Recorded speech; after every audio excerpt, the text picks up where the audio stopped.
আসসালামু আলাইকুম। আজকে আমরা নতুন একটা চ্যাপ্টার দেখব, সেটা হচ্ছে টিস্যু ও টিস্যু তন্ত্র। প্রথমে আমরা দেখব টিস্যুর সংজ্ঞা। টিস্যুর সংজ্ঞায় বলা আছে যে একই উৎস থেকে সৃষ্ট এবং একই ধরনের কাজ সম্পন্নকারী সমধর্মী এবং একটি অবিচ্ছিন্ন কোষগুচ্ছকে বলা হয় টিস্যু বা কোষ কলা। অর্থাৎ এই টিস্যু একই উৎস থেকে সৃষ্টি হবে, একই এই ধরনের কাজ করবে এবং অবিচ্ছিন্ন এবং একই স্থানে অবস্থান করবে, সেটাই হচ্ছে টিস্যু। এরপর টিস্যুর প্রকারভেদ। টিস্যু দুই ভাগে বিভক্ত, একটি ভাজক টিস্যু এবং একটি স্থায়ী টিস্যু। ভাজক টিস্যু হচ্ছে যা বিভাজন হতে পারে অর্থাৎ,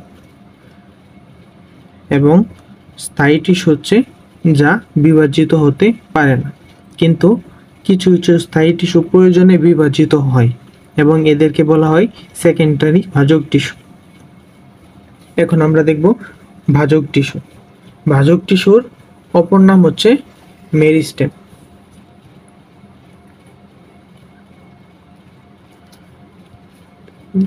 ভাজক টিস্যুর অপর নাম হচ্ছে মেরিস্টেম। মেরিস্টেম অর্থ হচ্ছে যে বিভাজিত হতে পারে। এখন আমরা দেখব ভাজক টিস্যুর বৈশিষ্ট্য। প্রথম হচ্ছে কোষগুলো জীবিত, অর্থাৎ এরা বিভাজন করতে পারে। আর যদি কোষ মৃত হইতো তাহলে কোষ বিভাজিত করতে পারতো না। এরপর অপেক্ষাকৃত ছোট। স্থায়ী টিস্যু আকারে বড় এবং এই বড় হওয়া অর্থ স্থায়ী টিস্যুতে রূপান্তরিত হওয়া।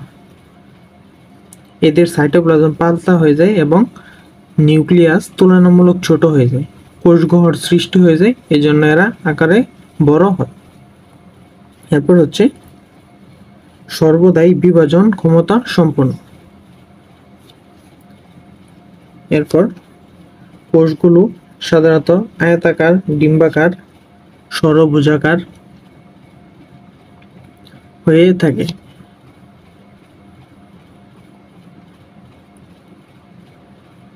যারা আয়তাকার তারাই আয়তাকার।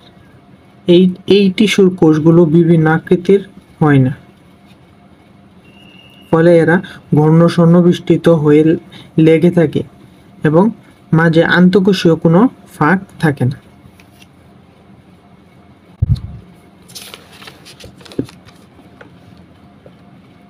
এরপর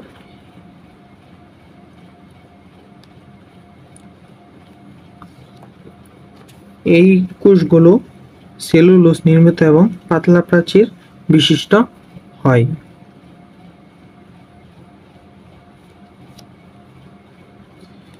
এই কোষের নিউক্লিয়াস অপেক্ষাকৃত বড় আকারের এবং দানাদার ঘন সাইটোপ্লাজমে পূর্ণ থাকে। যে কোনো কোষ বিভাজনের সময় নিউক্লিয়াস বড় হতে হয়, কারণ ভেতরের ক্রোমোজোমের বিভাজনই প্রধান। খেলার মাঠ যত বড়, খেলতে তত সুবিধা হয়। সাইটোপ্লাজম ঘন ও দানাদার অর্থ হচ্ছে সাইটোপ্লাজম অঙ্গাণু সমৃদ্ধ এবং বিভাজনের পূর্বে পর্যাপ্ত প্রস্তুতি ও শক্তি সাইটোপ্লাজম দিতে পারবে। ভাজক টিস্যুর কোষে সাধারণত কোনো কোষগহ্বর থাকে না। কোষগহ্বর থাকে স্থায়ী টিস্যুতে। যাদের বয়স বেশি তাদের মনে তো কষ্ট থাকে, মানে বড় বড় অপ্রাপ্তির গহ্বর থাকে এবং এই টিস্যুগুলো বিপাকীয় হার বেশি এবং সর্বদাই সক্রিয় বিপাকীয় অবস্থায় থাকে। এখানে বিপাক অর্থ হচ্ছে মেটাবলিজম, আর মেটাবলিজম অর্থ হচ্ছে পরিবর্তন হওয়া। ভাজক টিস্যুর কোষগুলো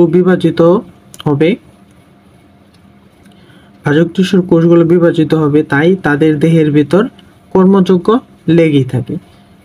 এই জটিল খাদ্যবস্তু সরল উৎপাদ তৈরি হয় এবং সরল উৎপাদগুলো আবার শক্তিতে রূপান্তরিত হয়। এই শক্তি হচ্ছে নানা রকমের বিক্রিয়ার মাধ্যমে। বিভিন্ন বিক্রিয়ক ক্রমাগত পরিবর্তন হচ্ছে এবং নিজেদের অবস্থা থেকে ভিন্ন অবস্থায় যাচ্ছে, কিংবা খাদ্যবস্তু রূপান্তরিত হচ্ছে, এবং এইগুলোই হচ্ছে মেটাবলিজম। এরপর কোষে কোনো প্রকার সঞ্চিত খাদ্য, গলিত বস্তু বা বজ্র পদার্থ থাকে না। কিছুক্ষণের মধ্যে যে কোষ বিভাজিত হবে, সে কোনো খাদ্য সঞ্চিত করবে, তার দরকার সরাসরি শক্তি, যা সঞ্চিত খাদ্যের মতো জটিল বিক্রিয়াগুলো ঘটাতে না পারে। এবং তাহলে নতুন কিছু গলিত হবে কেন? এরপর হচ্ছে প্লাস্টিডগুলো প্রোপ্লাস্টিড অবস্থায় থাকে। এখানে প্রো অর্থ হচ্ছে আদি অবস্থা। প্রোপ্লাস্টিড হলো এমন একটি অঙ্গ যার আকারে ছোট এবং বর্ণহীন। এরাই এক সময় প্লাস্টিডে পরিণত হয়। উদ্ভিদের কোষকে রঙিন করে। রঙিন হবার কারণ এদের রঞ্জক থাকে। রঞ্জকের নাম হচ্ছে ক্লোরোপ্লাস্ট। এখানে ক্রোম অর্থ হচ্ছে রং। যেহেতু ভাজক টিস্যু নিজেও জানে না যে সে কোন ধরনের কোষ তৈরি করবে, তাই এদের প্লাস্টিডগুলো প্রোপ্লাস্টিড হয়ে থাকে, যেন পরবর্তীতে যে কোনো ধরনের প্লাস্টিডে রূপান্তরিত হতে পারে, যে কোনো ধরনের রঞ্জকের অধিকারী হতে পারে। যদি শুরুতেই প্লাস্টিড থাকতো, তাহলে পরবর্তীতে কোষের প্রয়োজনে নিজেকে পরিবর্তন করতে পারতো না। এবং আরেকটা কথা হচ্ছে, প্রোপ্লাস্টিড বিভাজিত হয়ে সংখ্যা বাড়াতে পারে। এরপর কোষগুলো সাধারণত ছোট এবং দৈর্ঘ্য প্রস্থে সমান হয়ে থাকে। এই সমান হওয়ার সুবিধা হলো এদের আন্তঃকোষীয় কোনো ফাঁকা থাকে না, এবং ভাজক টিস্যু অপরিণত কোষ দ্বারা গঠিত। কারণ এরপরই পরিণত হওয়ার পরে এগুলো বিভাজন শুরু করে এবং কোষগুলো মাইটোসিস প্রক্রিয়ায় বিভাজিত হয়ে থাকে। এখন আমরা দেখব ভাজক টিস্যুর কাজ। শীর্ষক ভাজক টিস্যুর কোষ বিভাজনের মাধ্যমে উদ্ভিদের দৈর্ঘ্যে বৃদ্ধি পায়, এবং পার্শ্বীয় ভাজক টিস্যুর কোষ বিভাজনের ফলে উদ্ভিদের ব্যাস বৃদ্ধি পায়। এর ফলে সরু কাণ্ড মোটা হয় এবং ভাজক টিস্যু হতে স্থায়ী টিস্যুর সৃষ্টি হয়, এবং ভাজক টিস্যুর কোষ বিভাজনের মাধ্যমে ক্ষত স্থান পূরণ হয়। এখন আমরা দেখব ভাজক টিস্যুর শ্রেণী বিভাগ।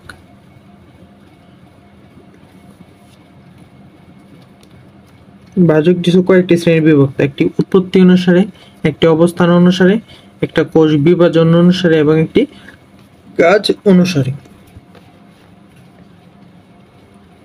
প্রথমে আমরা দেখব উৎপত্তি অনুসারে।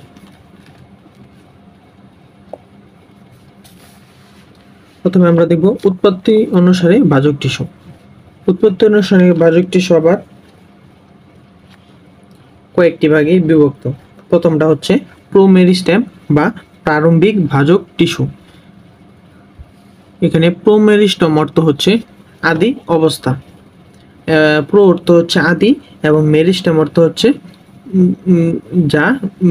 যা বিভাজ্য বা যা বিভাজিত হয়।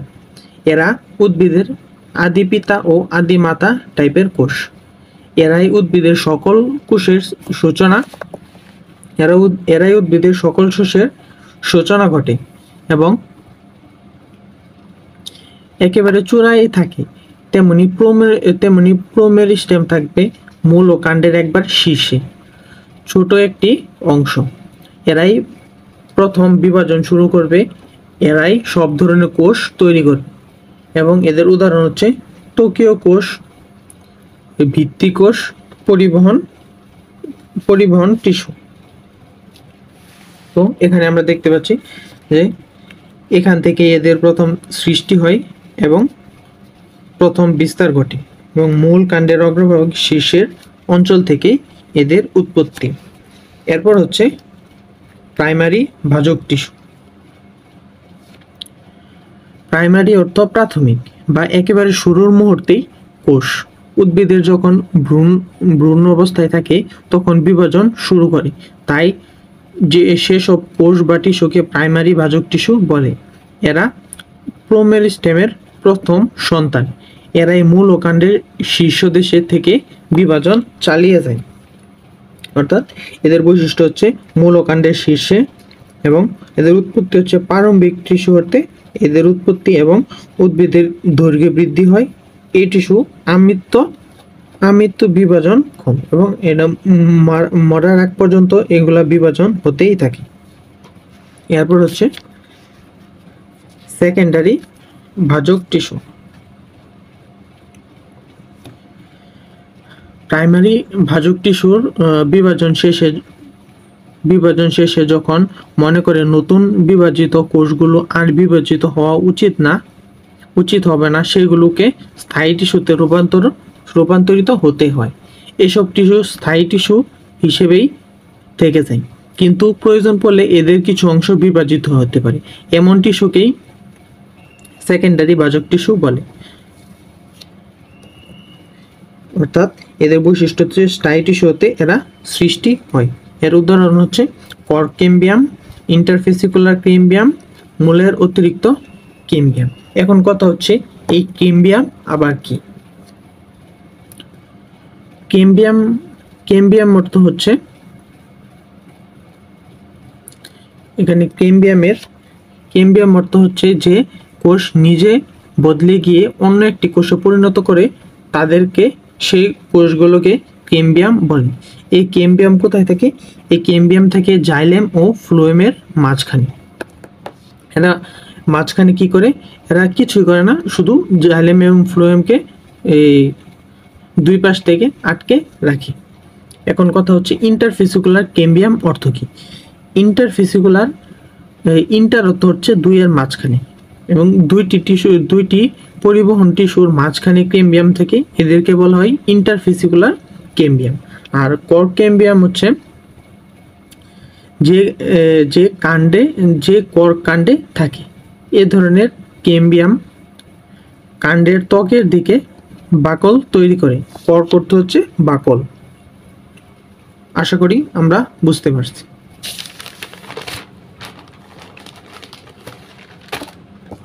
এখানে আমরা দেখব যে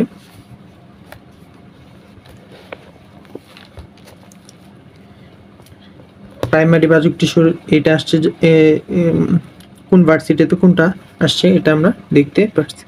এখন দেখব সেকেন্ডারি ভাজক টিস্যু। এখন দেখব অবস্থান অনুসারে ভাজক টিস্যু।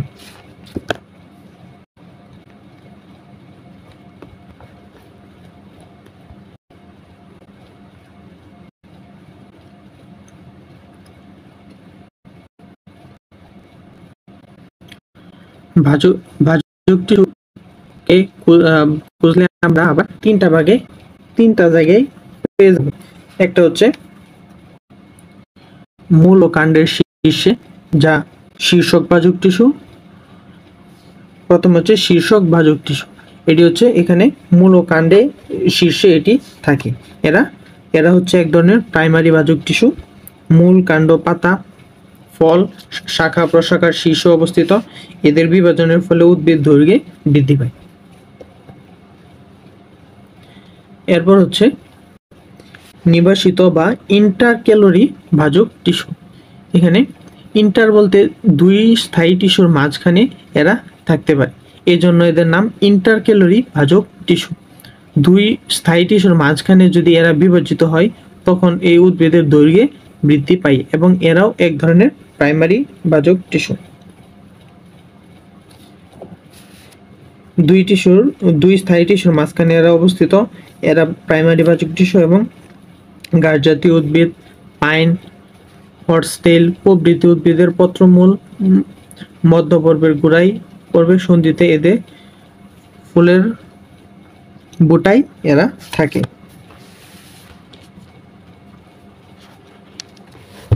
এবং এখানে আমরা দেখতে পাচ্ছি যে কি ভার্সিটিতে কি কি কোশ্চেন আসছে এখান থেকে। এরপর আমরা দেখব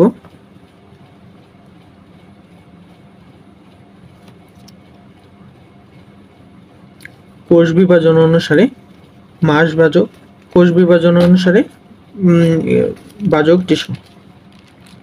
প্রথমে হচ্ছে মাসবাচক টিস্যু। মাস অর্থ হচ্ছে পুঞ্জ, কোনো পুঞ্জ বা স্তূপের, এটাকে আমরা অনেকে পুঞ্জি বলে ডাকি, কোন পুঞ্জি বা স্তূপের দৈর্ঘ্য, প্রস্থ ও পুরুত্ব থাকে। বাচক টিস্যুর সব দিকে কোষ বিভাজন ঘটে, অর্থাৎ এই বাচক টিস্যু সব দিকেই বিভাজিত হয় এবং এরা ঘনত্বে বৃদ্ধি পায়। এরা সব তলে বিভাজিত হয় এবং উদ্ভিদের ঘনত্বে বৃদ্ধি পায়। উদাহরণ হচ্ছে বর্ধনশীল মূল, শস্য, এন্ডোস্পার্ম তথা শস্য টিস্যু, মজ্জারশ্মি, কর্টেক্স ইত্যাদি। এরপর হচ্ছে প্লেট বাচক টিস্যু। এই প্লেট বাচক টিস্যুর শুরুতে আমরা প্লেটের কথা ভাবব। এই প্লেটের দৈর্ঘ্য আছে এবং এটা পুরু, অর্থাৎ এটা দুইটি তল থাকে, অর্থাৎ এখানে দুইটা তলের বিভাজন ঘটে। প্লেট বাচক টিস্যু কি দুইটি তলে বিভাজন ঘটে, অর্থাৎ আয়তনে বৃদ্ধি পায়। এবং উদাহরণ হচ্ছে পাতা, বহিতক, বর্ধিঞ্চু ইত্যাদি।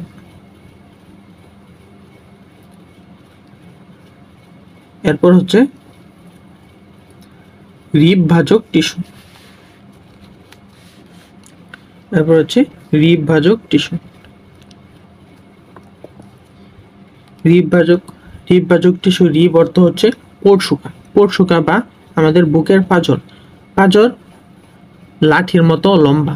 সুতরাং এই ধরনের ভাজক টিস্যু লম্ব বরাবর এবং একতলে বিভাজন করবে, অর্থাৎ এগুলো একতলে বিভাজিত হয়। এটি দেখতে বুকের পাঁজরের মতো। এবং বর্ধিঞ্চু মূল ও কাণ্ডের মজ্জারশ্মি ও তরুণমূলদের উদাহরণ। তো এখানে আমরা দেখতে পাচ্ছি কি কি কোশ্চেন ভার্সিটিতে কি কি কোশ্চেন আসছে। এরপর হচ্ছে কাজ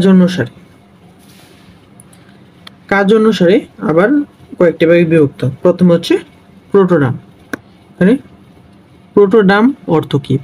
প্রোটো অর্থ হচ্ছে আদি এবং ডার্ম অর্থ হচ্ছে ডার্মিস বা ত্বক, অর্থাৎ যে কোষগুলো পরবর্তীতে ত্বক তৈরি করবে। তাহলে এখন কোশ্চেন হচ্ছে প্রোটোডার্ম কি তৈরি করবে? প্রোটোডার্ম ত্বক বা ত্বকের উপাংশগুলো তৈরি করবে। এখানে আমরা কিছু জেনে রাখবো যে কাণ্ডের ত্বককে বলা হয় এপিডার্মিস এবং মূলের ত্বককে বলা হয় এপিব্লেমা। এপিব্লেমা হচ্ছে কাণ্ডের ত্বক এবং এপিডার্মিস হচ্ছে কাণ্ডের ত্বক এবং এপিব্লেমা হচ্ছে মূলের ত্বক। দেখে দিই যে এপিডার্মিস হচ্ছে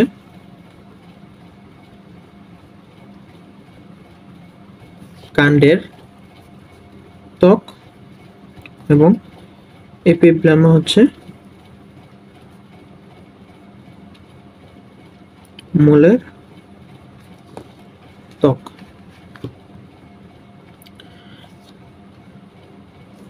তো আমরা এটাকে মনে রাখবো যে এপিব্লেমার লাস্টে ম আছে, মানে মূলের ত্বক।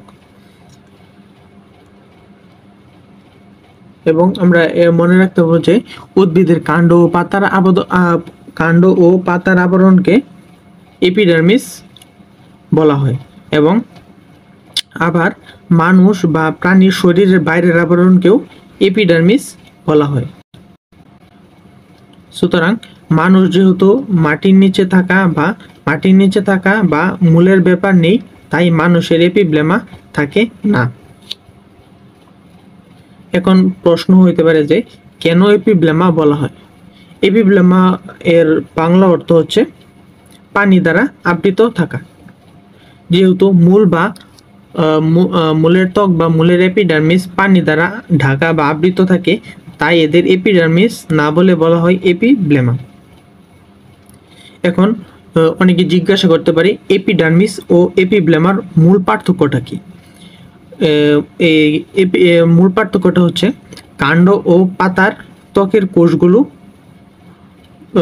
পানি শোষণ করার ক্ষমতা নেই, কিন্তু এরা হচ্ছে এপিডার্মিস, এবং মূলের অর্থাৎ এপিব্লেমার মূলের ত্বকের কোষগুলোর পানি শোষণ ক্ষমতা আছে। তো আশা করছি আমরা বুঝতে পেরেছি। এক হচ্ছে প্রোকেম্বিয়াম।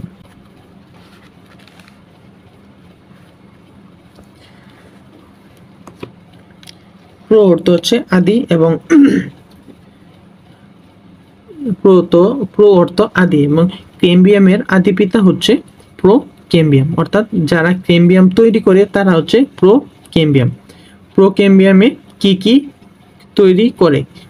প্রোকেম্বিয়াম তৈরি করে কেম্বিয়াম, জাইলেম এবং ফ্লোয়েম। অর্থাৎ প্রোকেম্বিয়াম, জাইলেম, ফ্লোয়েম ইত্যাদি সৃষ্টিকারী বা পরিবহন টিস্যু সৃষ্টিকারী টিস্যু। এরপর হচ্ছে গ্রাউন্ড মেরিস্টেম। গ্রাউন্ড মেরিস্টেম কারা? যারা উদ্ভিদের ভিত্তি তৈরি করে তারাই হচ্ছে গ্রাউন্ড মেরিস্টেম। যারা উদ্ভিদ দেহের ভিত্তি তৈরি করে তারাই হচ্ছে গ্রাউন্ড মেরিস্টেম। কোনগুলো ভিত্তি তৈরি কাজ করে? যেমন উদ্ভিদের ত্বক, এপিডার্মিস, ভেতরের জাইলেম এবং ফ্লোয়েম বাদে যা কিছু পাওয়া যায় সব কিছুর ভিত্তি তৈরি করে, যেমন কর্টেক্স, মজ্জারস্যি। তো আমরা এখানে দেখতে পাচ্ছি যে ভার্সিটিতে গুলোতে কি কি কোশ্চেন আসছে এখান থেকে।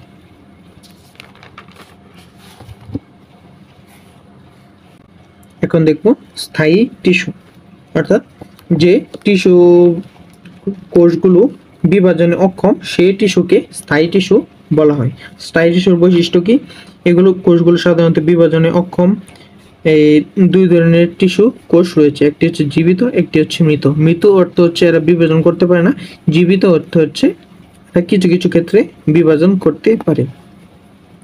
এরপর হচ্ছে জীবিত কোষের সাইটোপ্লাজম স্বাভাবিকের চেয়ে কম থাকে, মৃত কোষের সাইটোপ্লাজম থাকে না, প্রোটোপ্লাজম থাকে না। কোষগুলোর প্রাচীর অপেক্ষাকৃত স্থূল, বেশ পুরু। কোষগহ্বর অপেক্ষাকৃত বড়।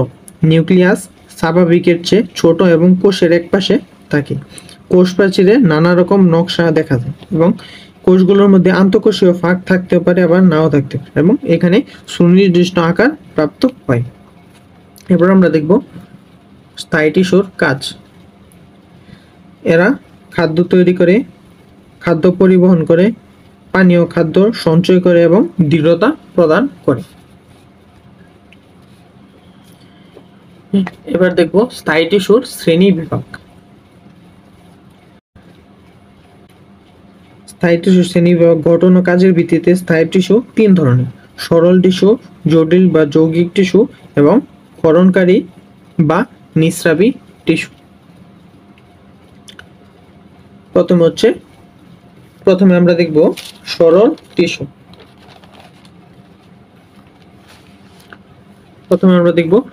টিস্যু।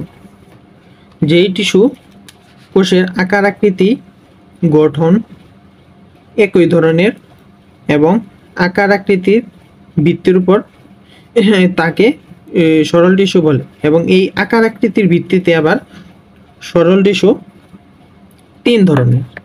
হচ্ছে প্যারেনকাইমা, একটি হচ্ছে প্যারেনকাইমা, একটি হচ্ছে কোলনকাইমা এবং একটি হচ্ছে স্ক্লেরেনকাইমা। এখন আমরা দেখব যে প্যারেনকাইমা কি।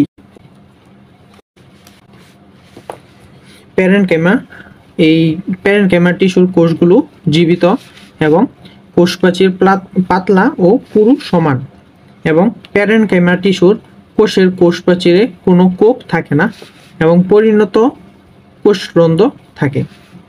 কিন্তু পরিণত কোষে প্রোটোপ্লাজম থাকে, কোষপ্রাচীর সেলুলোজ নির্মিত, এবং সবচেয়ে ইম্পর্টেন্ট হচ্ছে এরা খাদ্য তৈরি, খাদ্য সঞ্চয় ও সংবহন করে। এবং আবার প্যারেনকাইমা আবার 4টি ভাগে বিভক্ত। একটি ক্লোরেনকাইমা, এরেনকাইমা, ইডিওব্লাস্ট ও স্টিলেট প্যারেনকাইমা। প্রথমে দেখব ক্লোরেনকাইমা। ক্লোরেনকাইমা হচ্ছে এরা পাতার মেসোফিলে থাকে এবং এরা ক্লোরোপ্লাস্ট যুক্ত। এরপর হচ্ছে এরেনকাইমা। এরেনকাইমা হচ্ছে এরা জলজ উদ্ভিদের প্যারেনকাইমা এবং এরা বায়োকোঠরি যুক্ত। এরপর হচ্ছে ইডিওব্লাস্ট। ইডিওব্লাস্ট হচ্ছে কচু পাতার রেফাইট এবং বট পাতার সিস্টুলিতে এরা থাকে। এরপর হচ্ছে স্টিলেট প্যারেনকাইমা। এরা তারকাকৃতি প্যারেনকাইমা, যেমন কলা গাছ সর্বজয়তে এরা বিদ্যমান। এরপর হচ্ছে কোলেনকাইমা।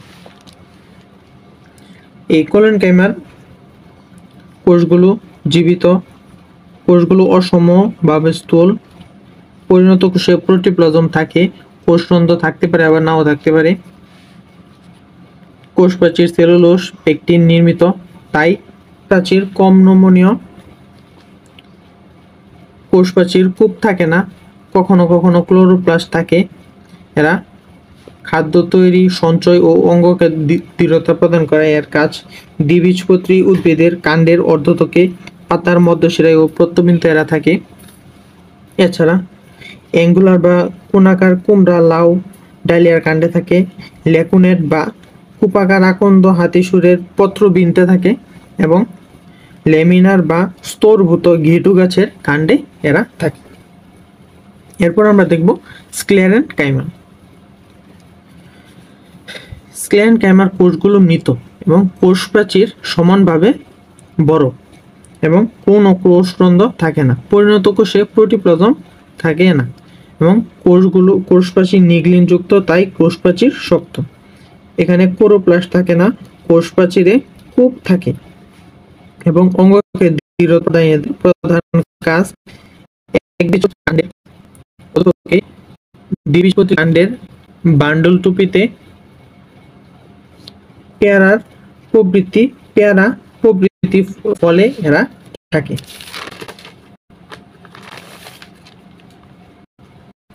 এবং এই স্ক্লেরেনকাইমা আবার দুটি ভাগে বিভক্ত।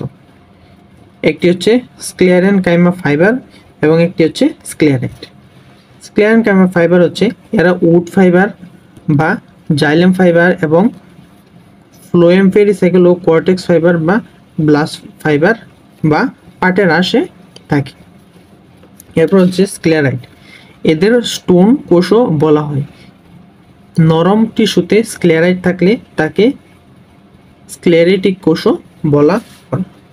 এখন আমরা দেখব যৌগিক টিস্যু। যৌগিক টিস্যু দুই ধরনের, একটি হচ্ছে জাইলেম এবং একটি হচ্ছে ফ্লোয়েম। জাইলেম এবং একটি হচ্ছে ফ্লোয়েম।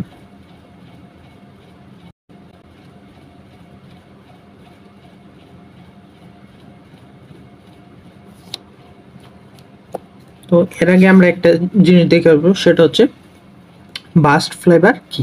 এখানে ব্লাস্ট অর্থ হচ্ছে ত্বক এবং ফাইবার অর্থ হচ্ছে তন্তু। ব্লাস্ট ফাইবারের ব্লাস্ট ফাইবারের পূর্ণরূপ হচ্ছে কাণ্ডের চারপাশে থাকা তন্তু।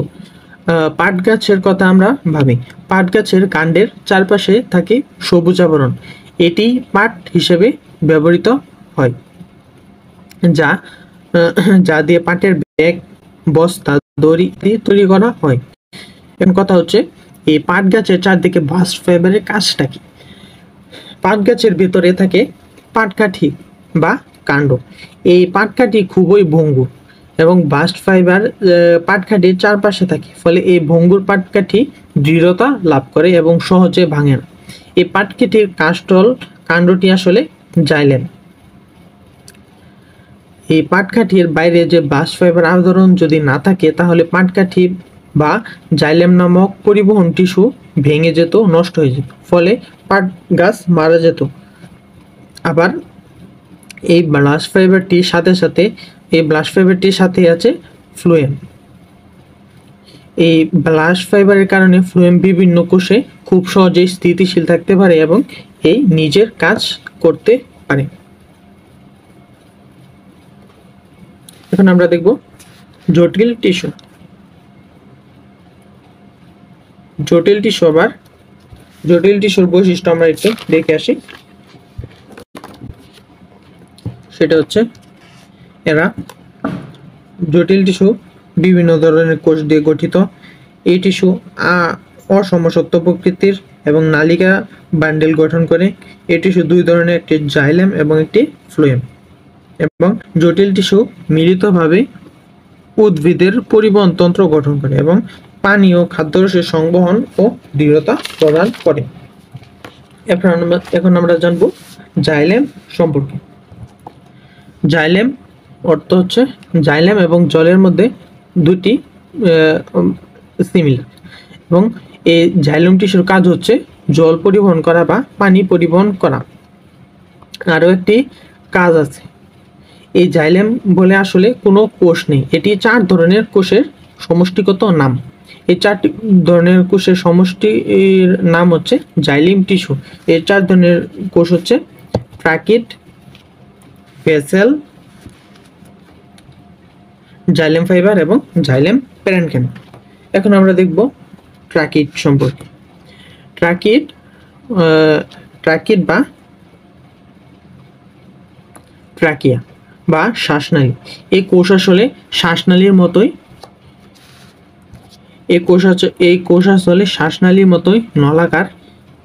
ফলে এই নলাকার কোষ এর ভিতর দিয়ে খুব সহজে পানি পরিবহন হতে পারে। ট্রাকিড কোষ যখন বয়স্ক হয়, পূর্ণতা পায়, এর ভিতরের প্রোটোপ্লাস্টগুলো থাকে না। ফলে কোষের ভিতরে ফাঁকা জায়গা সৃষ্টি হয়, এখানেই পানি ধরে রাখে এবং এই কোষগুলোর চারপাশে লিগনিনের আবরণ থাকে। লিগনিন হচ্ছে পানি বিদ্বেষী, অর্থাৎ পানি সহ্য করতে পারে না। এই ফলে সহজে পানি বের হয়ে যায় না এবং এই ট্রাকিড মাত্র 1 মিলিমিটার লম্বা। এত ছোট যে পদার্থবিজ্ঞানের কৈশিক নলের মতো এটি কাজ করে। অসামঞ্জস্য বল দ্বারা পানি কণা আকর্ষণ করে, ফলে এরা ধরে রাখে এবং পানিকে ধরে রাখে, ফলে অভিকর্ষের বিরুদ্ধেও পানি আটকে রাখতে পারে। এখন কথা হচ্ছে এই ট্রাকিডকে কেন মৃত কোষ বলা হয়। এই ট্রাকিডের দেখা গেলে লিগলিফিকেশন ঘটার কারণে এদের মৃত কোষ বলা হয়।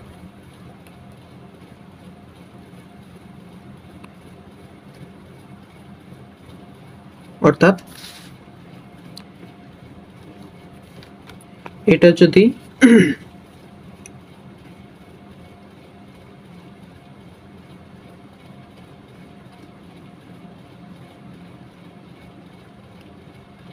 ট্রাকিড হয়ে থাকে,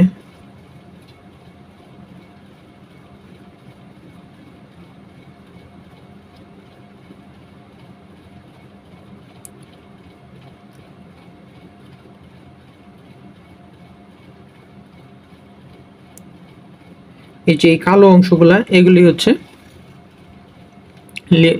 লিগলিফিকেশন বা যেগুলা থাকার কারণে ট্রাকিডকে মৃত কোষ বলা হয়। অর্থাৎ এর প্রান্তদ্বয় সূচল মৃত এবং জাইলেমের প্রধান এবং টেরিডোফাইট ও নগ্নবীজির প্রধান উপাদান। এরপর হচ্ছে ভেসেল।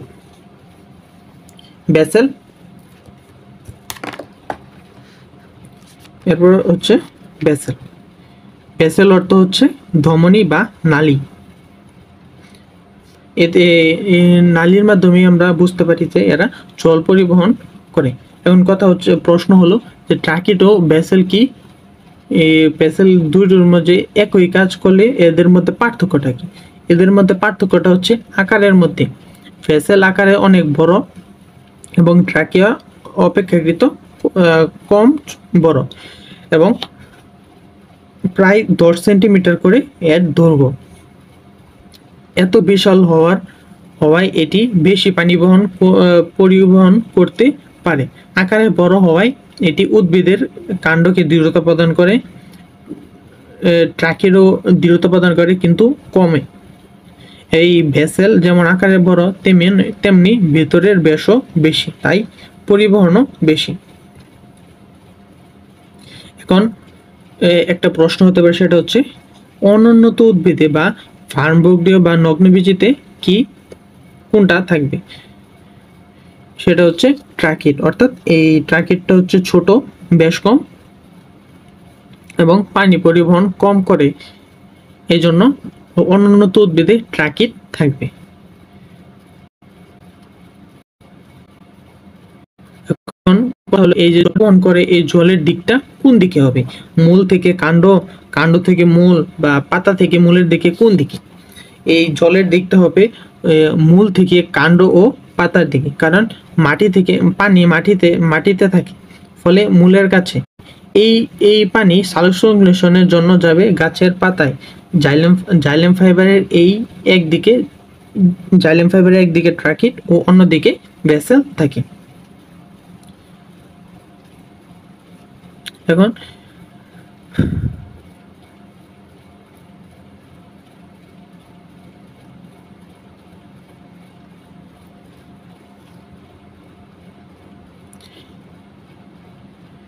আমরা দেখব যে ট্রাকিড ও ভেসেল কিভাবে পানি পরিবহন করে।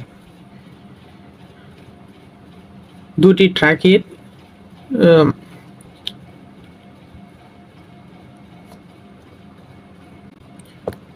তো এটা হচ্ছে ট্রাকিড এবং এটা হচ্ছে ভেসেল।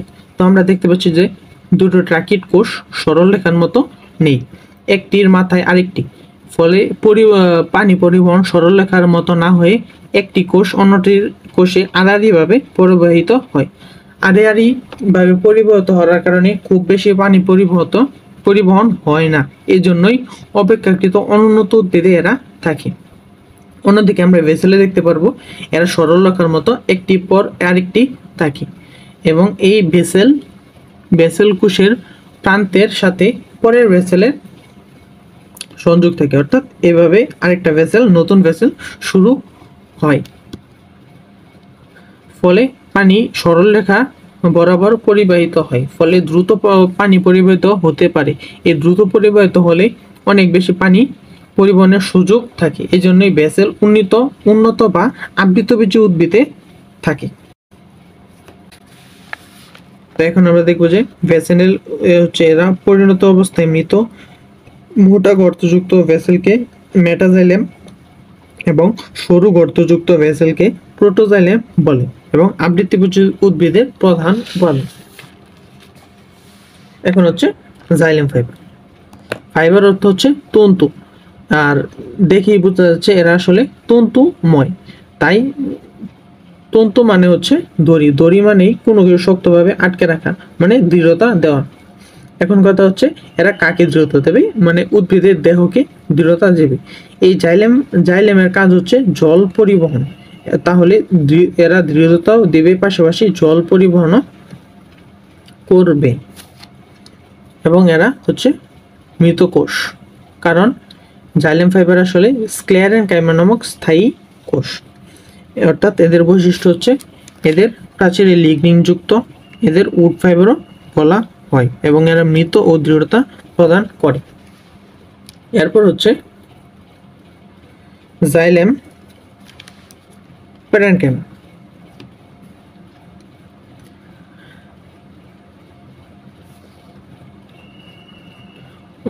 আমরা এতক্ষণ যে তিনটা টিস্যুর আলোচনা শুনলাম, সেগুলোর ভিতরে প্রোটোপ্লাস্ট বা কোষঝিল্লি, সাইটোপ্লাজমিক অঙ্গাণু, নিউক্লিয়াস এগুলো ছিল না, অর্থাৎ তারা মৃত। যেসব কোষের ভিতরে কোনো বিক্রিয়া ঘটে না।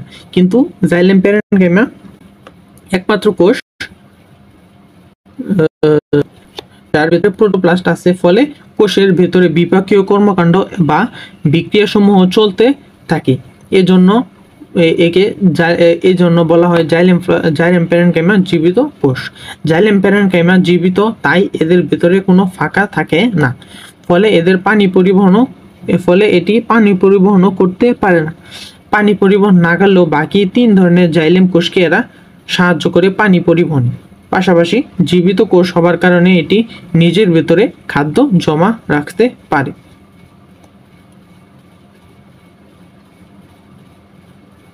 এখন কথা হচ্ছে, যদি কেউ প্রশ্ন করে যে তাহলে আয়ন পরিবহন করে কে, এখন এর উত্তর হবে যে জাইলেম, কারণ পানির সাথে সাথে এরা মাটি থেকে আয়নও তুলে আনে। এখন হচ্ছে ফ্লোয়েম।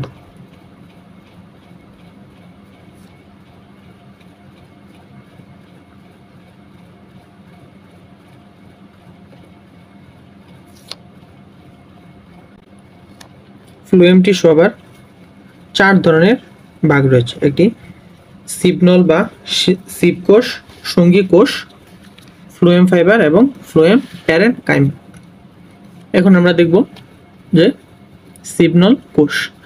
সিপনল কোষ, সিপনল ও সিপনল কোষ একই মনে হতে পারে। সিপনল কোষ বা সিপ কোষ একই মনে হতে পারে, কিন্তু এরা হচ্ছে ভিন্ন। সিপনল থাকে অনুন্নত উদ্ভিদে বা নগ্নবীজী উদ্ভিদে এবং সিপ কোষ থাকে উন্নত উদ্ভিদে বা আবৃতবীজী উদ্ভিদে। এবং এই সিপ অর্থ হচ্ছে চালনী বা ছাঁকুনি। এখন কথা হচ্ছে এদের কেন ছাঁকুনি বলা হয়। এই কোষগুলোর উপরে ও নিচের প্রান্ত বদ্ধ থাকে, যে দেয়াল দ্বারা বদ্ধ থাকে এদের বলা হয় সিপ প্লেট। উপরের ও নিচের সিপ প্লেটের গায়ে অনেক ছিদ্র থাকে চালনির মতো। এই সিপনল ও সিপ কোষের ভিতরে থাকে সাইটোপ্লাজম, কিন্তু এদের ভেতরে কোনো নিউক্লিয়াস থাকে না। এদের কাজ হচ্ছে খাদ্য পরিবহন করা। তো মনে রাখতে হবে যে ফ্লোয়েমের ফ মানে হচ্ছে ফুড, ফুড অর্থ হচ্ছে খাদ্য, মানে এরা খাদ্য পরিবহন করে। এরপর হচ্ছে এরা উদ্ভিদের খাবার হলো, আমরা জানি উদ্ভিদের খাবার হলো শর্করা। এরা সালোকসংশ্লেষণ প্রক্রিয়ায় প্রথমে গ্লুকোজ উৎপন্ন করে এবং এই গ্লুকোজ ও ফ্রুক্টোজ একসাথে মিলে তৈরি করে সুক্রোজ, এবং এই সুক্রোজ নামক শর্করা হচ্ছে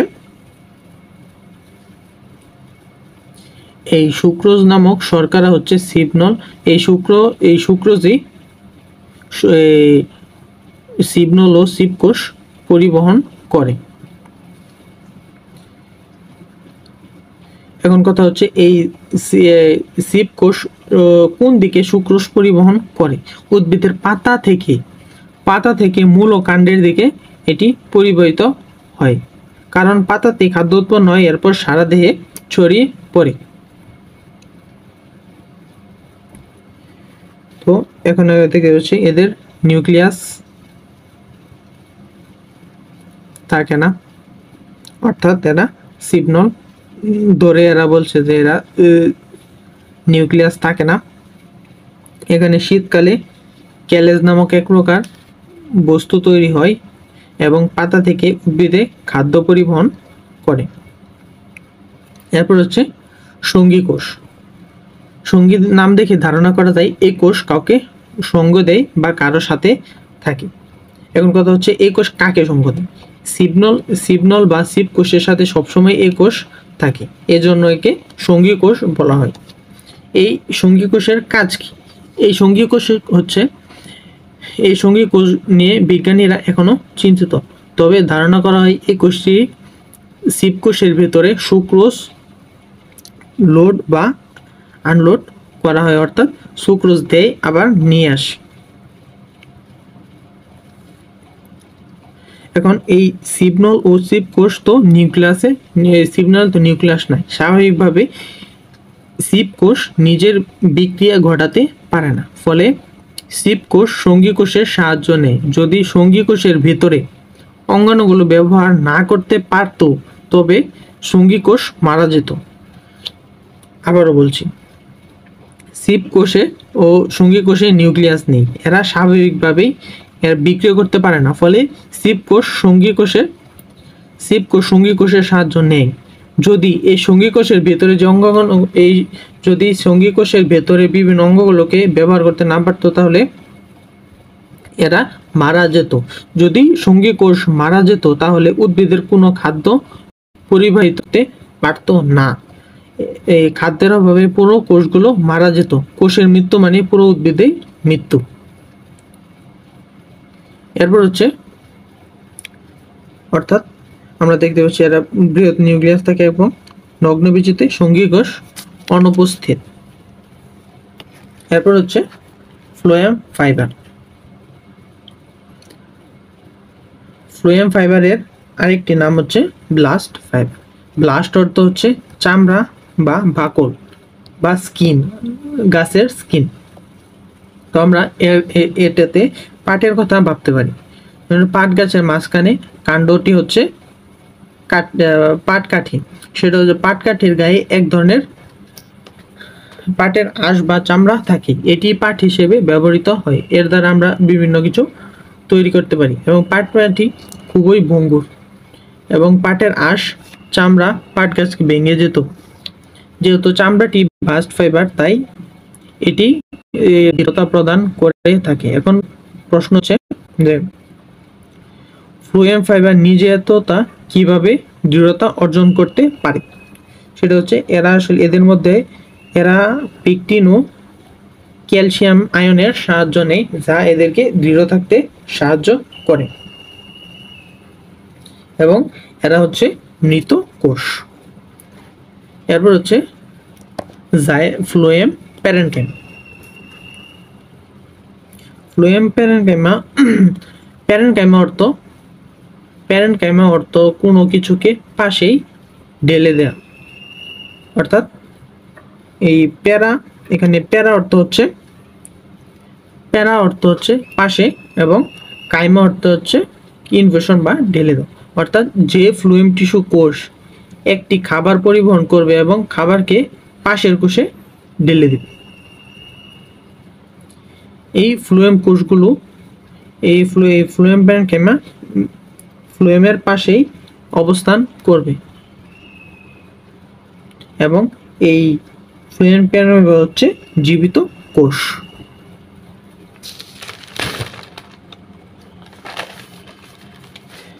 এরপর হচ্ছে ক্ষরণকারী বা নিঃস্রবী টিস্যু। এই ক্ষরণকারী বা নিঃস্রবী টিস্যু দুই ধরনের, একটি তরক্ষীর কোষ। তরক্ষীর কোষ হচ্ছে ছান্দ আকিম বিদ্যমান ইত্যাদি। তো এগুলা খুব একটি ইম্পর্টেন্ট না, জাস্ট জানার জন্য আর কি, পরীক্ষায় আসবে না, এটা আমাদের বইয়েও নেই। তো আমরা এগুলো একবার দেখে নেব। আমরা এখানে ভাজক টিস্যু ও স্থায়ী টিস্যুর পার্থক্যটা একবার পড়ে নেব। এরপর হচ্ছে টিস্যু তন্ত্র।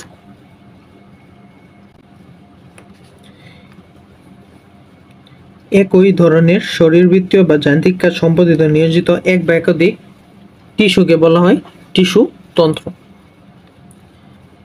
এবং এই টিস্যুতে মেসোফিল টিস্যু খাদ্য তৈরি করে, কারণ এদের মধ্যে ক্লোরোফিল আছে। এবং ভাস্কুলার টিস্যু বা পরিবহন টিস্যু এই দুই ধরনের কোষ খাদ্য পরিবহন করে, কারণ ভাস্কুলার টিস্যুর মধ্যে জাইলেম ও ফ্লোয়েম থাকে। এবং প্যারেনকাইমা টিস্যু এখানে খাদ্য সঞ্চয় করে।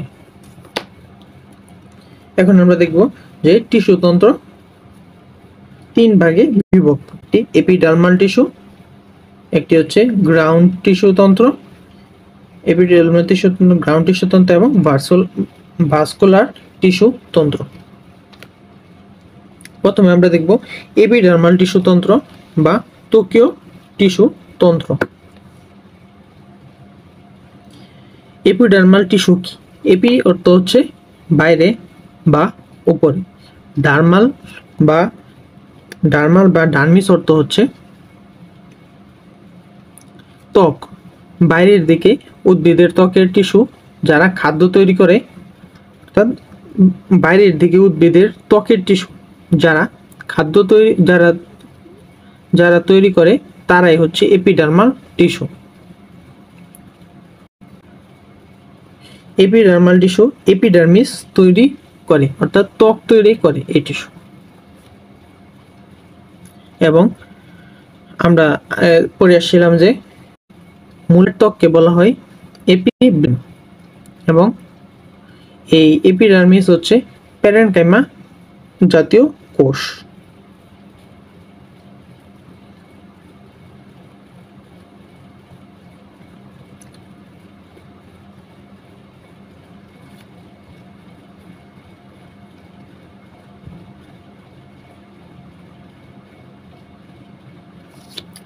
এবং এরা কাণ্ড, পাতা ও বহিঃত্বকে এপিডার্মিস ও মূলের বাইরেত্বকে এপিব্লেমা বলে।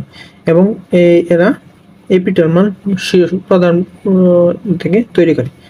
এরপর হচ্ছে কয়েকটি অংশ আমরা দেখি। প্রথমে হচ্ছে এপিডার্মিস বা ত্বক। এটি সাধারণত এক সারি প্যারেনকাইমা কোষ দিয়ে গঠিত। এক সারি কোষ হচ্ছে বট, অশোক, পাকড় এবং কবরী গাছের পাতায় 3 সারি কোষের ত্বক দেখা যায়।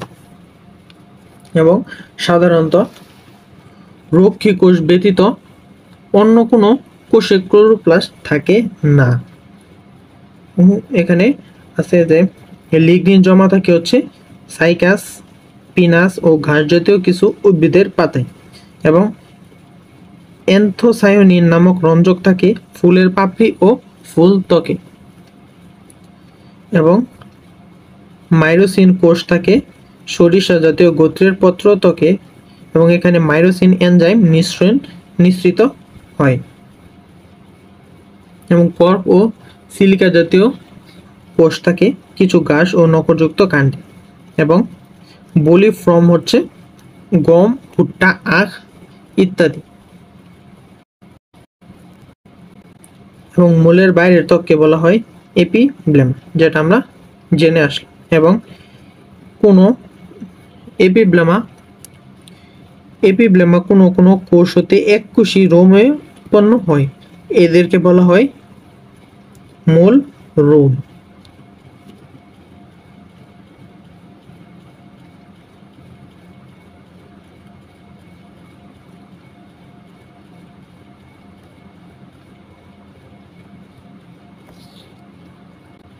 তো এখন আমরা জানবো যে এই বুলিফ্রম, যে এখানে আমরা বুলিফ্রম কোষটা আসলে কি। বুলি অর্থ হচ্ছে বাবল বা ফুসকার মতো। এবং আমাদের ত্বক পুড়ে গেলে যেমন ফুসকা পড়ে যায়, তেমন ফুসকার মতো এর ভিতরে পানি জমে থাকে। এবং এই বুলিফ্রমের কাজ হচ্ছে পানি সঞ্চয় করা। তো এখন আমরা জানবো যে এই বুলিফ্রমটা কি। একবীজপত্রী উদ্ভিদের পাতায় উপরের দিকে কিছু ফুসকার মতো থাকে, ফুসকার মতো আকৃতির কিছু কোষ থাকে। যখন যথেষ্ট পানি না থাকে যখন যথেষ্ট পানি মাটিতে এবং যখন যথেষ্ট পানি থাকে মাটিতে এবং এই ফুসকার মধ্যে পানি পূর্ণ হয়, ফলে পাতা গা ঝরা দিয়ে এরা উঠে সোজা হয়, পূর্ণরূপে নিজেকে বিকশিত করে। আবার পানি কমে গেলে এসব ফুসকার মতো কোষ পানি ত্যাগ করে, ফলে পাতা চুপসে যায়, আবার ভেতরের দিকে কুঁকড়ে যায়। তখন পাতাকে দেখলে মনে হয় নিজেকে গুটিয়ে নিয়েছে।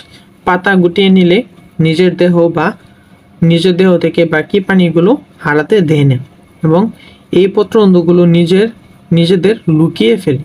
ফলে উদ্ভিদ টিকে থাকে এবং বেঁচে থাকে। তাই বলা হয় যে বুলিফ্রম কোষ উদ্ভিদকে প্রতিরক্ষায় সাহায্য করে।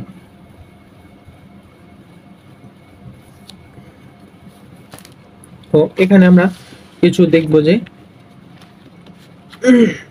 এপিডার্মিসের কিছু গঠনের, যে একসারি কোষ হচ্ছে এই গাছ, উদাহরণ 3 সারি কোষের উদাহরণ এরা। এগুলার উদাহরণ আমরা পড়ে নেব, খুবই ইম্পর্টেন্ট। এরপর হচ্ছে ত্বকের কাজগুলো আমরা একবার পড়ে নেব। যেমন বুলিফ্রম কোষ পানি সঞ্চয় করে ও পাতার প্রসারণ বিকাশ করে। ত্বকের কিউটিন, মোম ইত্যাদি প্রসারণের হার কমায়।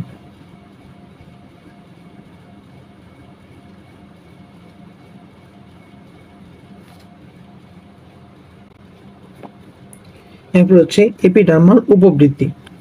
এপিডার্মিস বা ত্বক হতে উদ্ধৃত উপাঙ্গকে এপিডার্মাল উপবৃদ্ধি বলে। এরা উদ্ভিদের তৃণভোজী প্রাণীর হাত থেকে রক্ষা করে। যেমন প্রথম হচ্ছে রোম বা ট্রাইকোম। এরা এককোষী বা বহুকোষী, সরল বা গুচ্ছাকারে হতে পারে। এবং এখানে দেখবো যে পাতার গ্রাউন্ড টিস্যুকে বলা হয় মেসোফিল। এবং এটি রাজশাহী 21 ও 21-এ আসছে। এবং মূল রোম পানি শোষণ করে, কাঠ, রোম, আঠা ইত্যাদি কাজ করে নেবে। এরপর শল্ক এর প্রশোধনের হার কমায়। গ্রন্থিরোম বা কোলেস্টার্স এরা আত্মরক্ষায় সাহায্য করে। এরপর পানিথলিতে বরফ উদ্ভিদ নামে পরিচিত এই এই এই উদ্ভিদটি থাকে। এর তো কোষ ফিত থলির আকার ধারণ করে এবং এটি জাহাঙ্গীরনগর 17 একটি কোশ্চেন। এরপর হচ্ছে দংশন রোম এরা বিচ্যুতি, আলকুশি, অগ্নিচোত্রা প্রভৃতি এদের উদাহরণ। এদের কাজ হচ্ছে প্রাণীকুল থেকে এরা রক্ষা করবে। আমরা দেখবো এপিডার্মাল রন্ধ্র। এই রন্ধ্রগুলো দুই রকমের, একটা হচ্ছে পত্র রন্ধ্র এবং আরেকটি হচ্ছে পানি রন্ধ্র। এখন আমরা দেখব স্ট্রোমাটা বা পানি রন্ধ্র সম্পর্কে।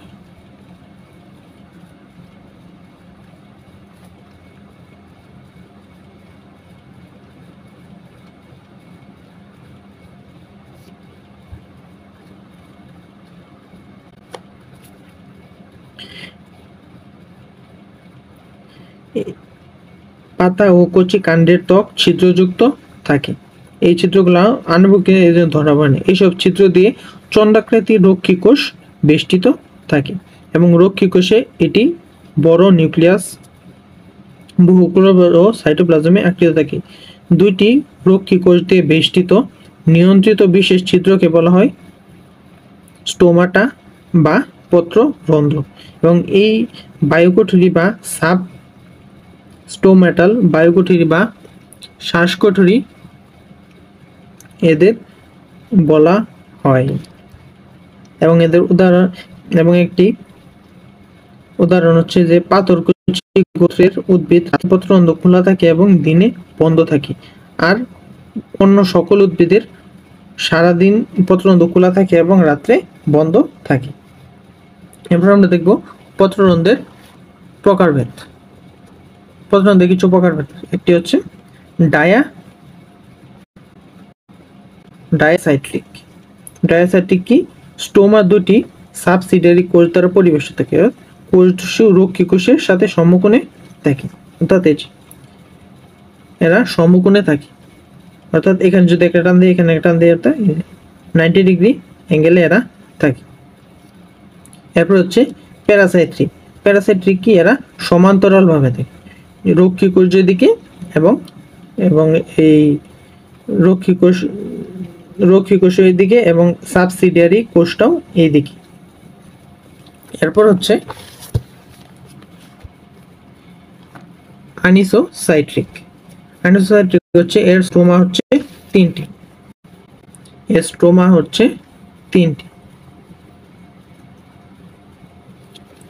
এরপর হচ্ছে টেরাসাইট্রিক, মানে এর স্ট্রোমা হচ্ছে 4টি সাবসিডিয়ারি কোষ দ্বারা পরিবেষ্টিত থাকে।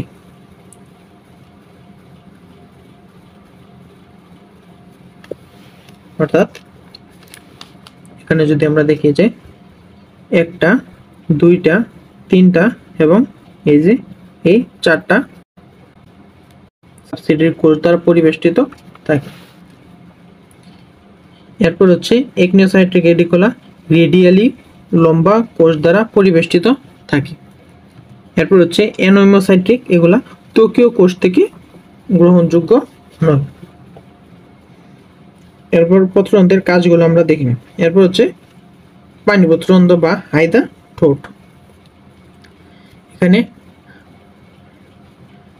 এই হাইডাট অর্থ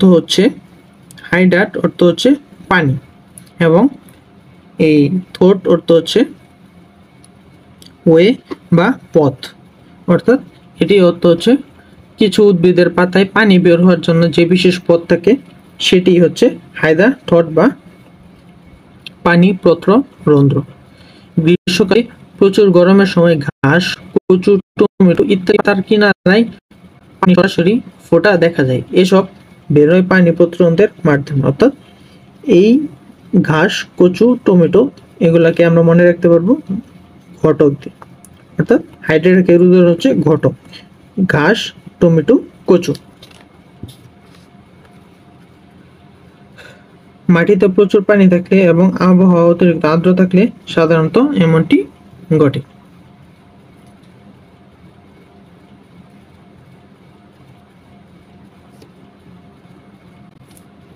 এবং এপিথেলিয়ামের ঠিক নিচে ট্রাকিডের শেষ প্রান্তে এটি অবস্থিত এবং হাইডারথ্রড দিয়ে তরল পানি বের হয়ে যাওয়ার সময় নিঃস্রাবণ বা পানি নির্গমন বা গাটেশন বলে। এখানে গাট অর্থ হচ্ছে ফোঁটা বা ড্রপ। এই হাইডারথ্রডের মাধ্যমে পানি বের হওয়ার প্রক্রিয়াই হচ্ছে গাটেশন। এরপর আমরা দেখব গ্রাউন্ড টিস্যু তন্ত্র।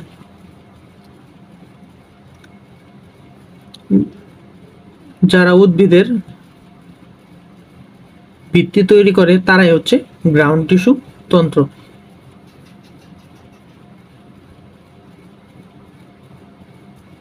এই পেরিফ্লেম ভাজক টিস্যু হতে এই টিস্যুর উৎপত্তি এবং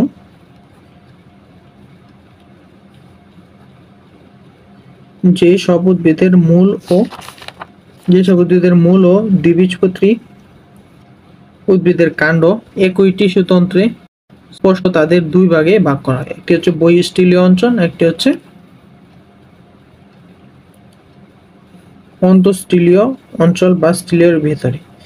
অর্থাৎ এখানে পেরিসাইকেল স্তর হতে আরম্ভ শুরু করে ভাস্কুলার বান্ডেল সহ পর্যন্ত কেন্দ্রকে স্টিলি বলা হয়।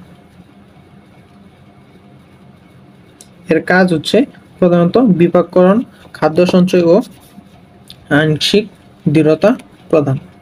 এবং এই ছকটি ইম্পর্টেন্ট যে গ্রাউন্ড টিস্যু তন্ত্র দুই ভাগে, অন্তঃস্থলীয় বহিঃস্থলীয়। বহিঃস্থলীয় তিন ধরনের: মূল, কাণ্ড, পাতা। মূল দুই ধরনের: কর্টেক্স, অন্ততক। কাণ্ড তিন ধরনের: অর্ধতক, কর্টেক্স, অন্ততক।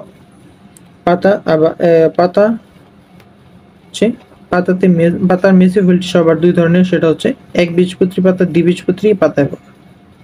এরপর অন্তঃস্থলীয় মূলের হচ্ছে পরিচক্র, মজ্জা, ষণ্ডক টিস্যু এবং কাণ্ডের হচ্ছে পরিচক্র, মজ্জা ও মজ্জা রশ্মি।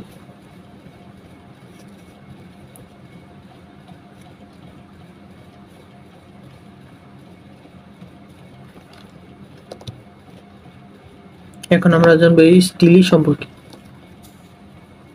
স্টিলি অর্থ হচ্ছে মূল স্তম্ভ। যে স্তম্ভ একটি ইমারতকে দাঁড় করিয়ে রাখে। যে স্তম্ভ ছাড়া ইমারত ধসে পড়বে।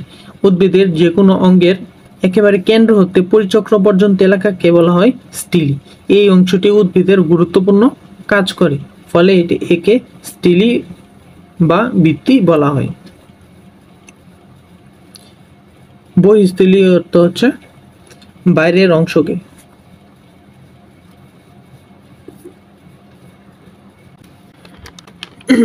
এখন আমরা দেখব বহিঃস্থলীয় অঞ্চল। বহিঃস্থলীয় অঞ্চল আবার কয়েকটি ভাবে বিভক্ত। একটি হচ্ছে অধোতক, এই মূলে অধোতক থাকে না। এরপর হচ্ছে কর্টেক্স, পানি সঞ্চয় ও কর্টেক্সের মূল কাজ। এরপর হচ্ছে অন্ততক, এটি মূল ও কাণ্ডের দ্বিবীজপত্রীতে বিদ্যমান এবং মূলের অন্তকীয় কোষের প্রস্থ, পার্শ্বপ্রাচীর, সুবেরিন ও নিগ্লিন যুক্ত হয়ে সরু ফিতার মতো যে বেষ্টনী সৃষ্টি করে তাকে ক্যাসপেরিয়ান স্ট্রিপ বলা হয়। এখন এই ক্যাসপেরিয়ান স্ট্রিপ মানে কি? ক্যাসপেরি হচ্ছে একজন বিজ্ঞানীর নাম এবং স্ট্রিপ মানে হচ্ছে ফিতা। এই বিজ্ঞানী ক্যাসপেরি সর্বপ্রথম লক্ষ্য করে অধোতক দেখতে ফিতার মতো এবং কারণ বাইরের কোষগুলো কারণ বৃত্তাকার কোষগুলো বাইরে এবং প্রস্থপ্রাচীরে সুবেরিন যুক্ত থাকে। এরা সিমেন্টের মতো পাশাপাশি কোষকে যুক্ত রাখে, মাঝে ফাঁক থাকতে দেয় না। ফলে পুরো কোষ বৃত্তটিকে দেখলে মনে হয় যে সবাই ফিতার মতো অবিচ্ছিন্ন, কোনো আলাদা কোষ নয়।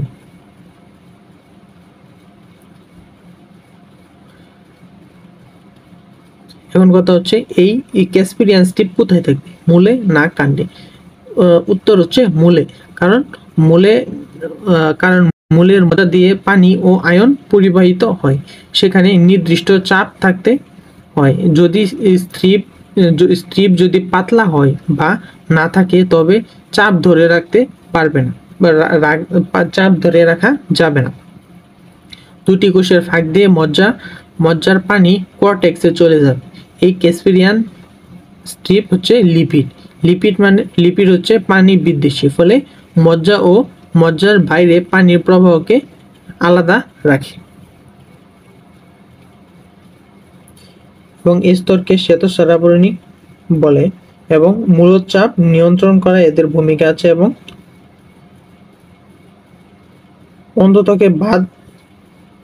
অন্ততক বাঁধ এর মতো কাজ করে। এরপর হচ্ছে অন্ত্যেষ্টিলীয় অঞ্চল।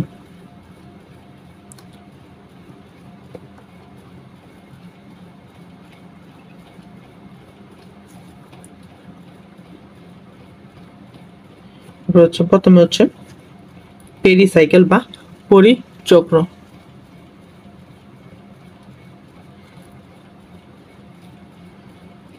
অন্ততকের নিচে ও বাষ্পনালীর বাইরে এক বা একাধিক স্তরে বিন্যস্ত কোষকে পেরিসাইকেল বলে।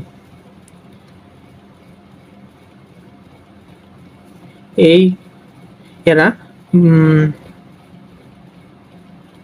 কুমড়া ও কুমারিকার কাণ্ডে এক স্তর বিশিষ্ট স্ক্লেরেনকাইমা কোষ দিয়ে গঠিত এবং স্ক্লেরেনকাইমা টিস্যু শুধু ফ্লোয়েমের মাথায় অবস্থান করলে এটিকে হার্ড ব্লাস্ট বা গুচ্ছটুপি বলে এবং এরা সেকেন্ডারি কোষ হতে সৃষ্ট হয়।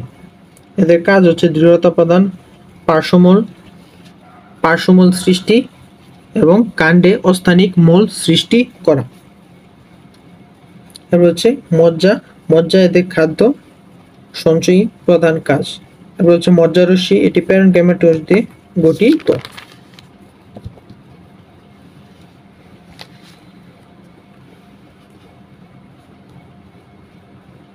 এখন হচ্ছে পাতার গ্রাউন্ড মেরিস্টেম কোষ।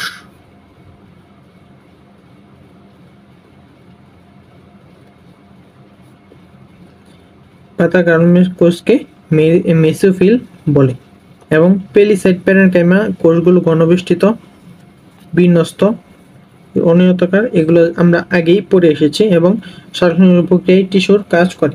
এরপর আমরা দেখব ভাস্কুলার টিস্যু তন্ত্র। ভাস্কুলার টিস্যু তন্ত্র বা এটি ভেসিকুলার টিস্যু তন্ত্র নামেও পরিচিত। এটি পরিবহন টিস্যু বলা হয় এবং জাইলেম ফ্লোয়েম দিয়ে এই টিস্যু গঠিত হয় এবং দ্বিবীজপত্রী উদ্ভিদের কাণ্ডের জাইলেম ও ফ্লোয়েম টিস্যুর মাঝে এটি বাজক টিস্যু হচ্ছে ক্যাম্বিয়াম। তো আমরা দেখে এসেছি যে জাইলেম টিস্যুর সব আমরা আগে পড়ে এসেছি এবং এখান থেকে আমরা জানবো যে এর উদাহরণগুলো আমরা দেখব। এরপর দেখে আসলাম যে কাণ্ডের ভাস্কুলার বান্ডেলে মেটাজাইলেম পরিধির দিকে থাকে এবং প্রোটোপ্লাজম কেন্দ্রের দিকে বিন্যস্ত এবং একে বলা হয় এন্ডার্ক।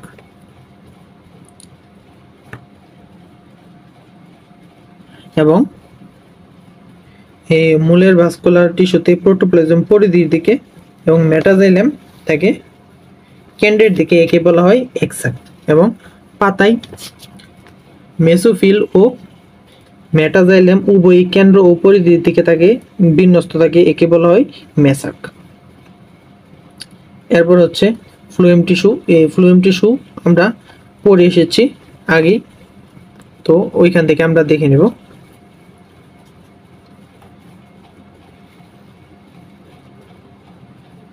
এরপর হচ্ছে জাইলেম ও ফ্লোয়েম টিস্যুর এই বান্ডলি খাদ্যদ্রব্য পরিবহন করে।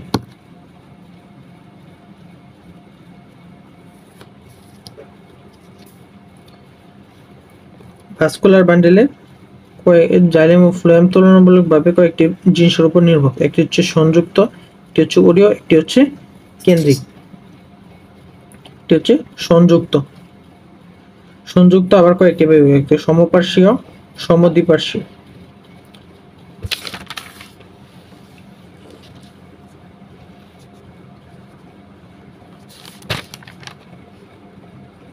সমপার্শ্বীয় আবার দুটি ভাগে বিভক্ত, একটি হচ্ছে মুক্ত সমপার্শ্বীয়, একটি হচ্ছে বদ্ধ সমপার্শ্বীয়।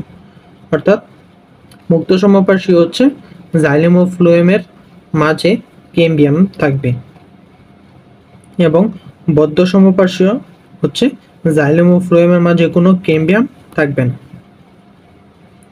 এরপর হচ্ছে সমদ্বিপার্শ্বীয়। সমদ্বিপার্শ্বীয় হচ্ছে মাঝখানে জাইলেম থাকবে এবং এবং দুই পাশে ফ্লোয়েম থাকবে, এবং দুই পাশে থাকবে একটা হচ্ছে কেম্বিয়াম এবং একটি বহি কেম্বিয়াম। এটা হচ্ছে সমদ্বিপার্শ্বীয়। এরপর হচ্ছে ওরিও। ওরিওতে কোনো জাইলেম ফ্লোয়েম দুইটাই থাকবে, কিন্তু কোনো কেম্বিয়াম থাকবে না। এরপর হচ্ছে জাইলেম কেন্দ্রিক, অর্থাৎ জাইলেম কেন্দ্রে থাকবে এবং তার চারপাশে থাকবে ফ্লোয়েম। এরপর হচ্ছে ফ্লোয়েম কেন্দ্রিক বা লেপ্টোসেন্ট্রিক, সেটা হচ্ছে ফ্লোয়েম কেন্দ্রে থাকবে এবং জাইলেম তার দুই পাশে থাকবে। আশা করছি যে এখানে ওইগুলোই লেখা আছে, শুধু আমরা এখান থেকে রিডিং দিয়ে নিব, এবং এখানে যে হাইড্রোসেন্ট্রিকের উদাহরণ এবং লেপ্টোসেন্ট্রিকের উদাহরণ পড়ে নিব।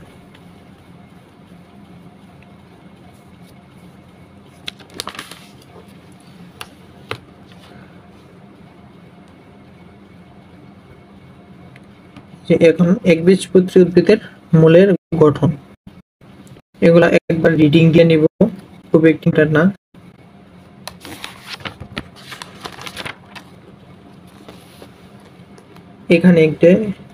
এখানে পড়ে নেব যে প্রোটোজাইলেম পরিধির দিকে এবং মেটাজাইলেম কেন্দ্রের দিকে, এটা আমরা আগেই পড়ে আসছিলাম, এটাকে এক্সার্ট বলে।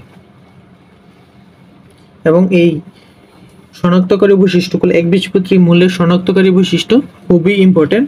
এটা দেখেই বোঝা যাচ্ছে যে কতবার আসছে এই শনাক্তকারী বৈশিষ্ট্য দেখি।